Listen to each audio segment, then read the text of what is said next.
parole de Dieu, c'est un trésor inestimable et nous sommes heureux de pouvoir la partager, de pouvoir en parler.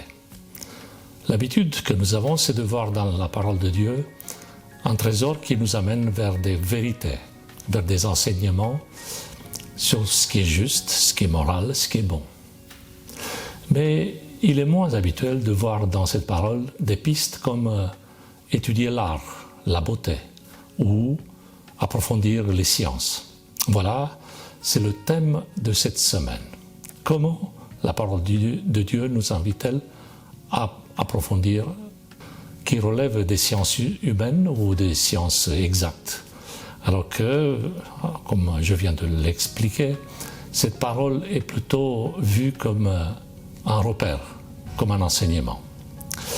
Effectivement, l'apôtre Paul, dans l'épître adressée aux Romains, au premier chapitre, lorsqu'il parle des personnes qui ne connaissent pas encore Dieu ou qui refusent catégoriquement son existence, il parle de cette réalité en disant voilà ce que nous pouvons connaître de Dieu. Et eux, ils ne peuvent pas avoir des excuses.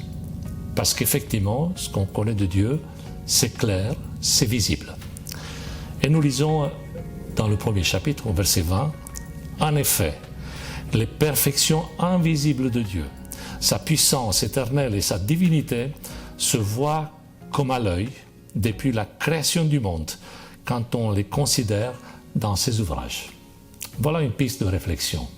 Connaître la puissance de Dieu, connaître son caractère, connaître sa bonté à travers des disciplines qui ne sont peut-être pas à notre portée.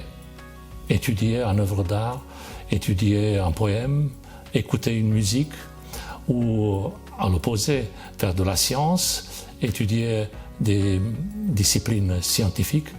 Voilà des pistes de réflexion pour identifier, pour chercher un peu plus, connaître un peu plus le caractère de Dieu.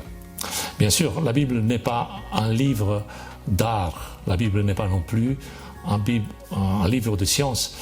Certains pourraient trouver des incohérences, selon les scientifiques, pourraient dire ce n'est pas exact, parce que ce n'est pas son objectif.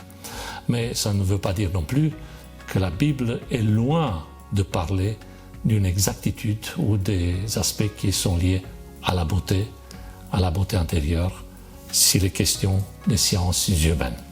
Voilà l'objet d'une étude intéressante.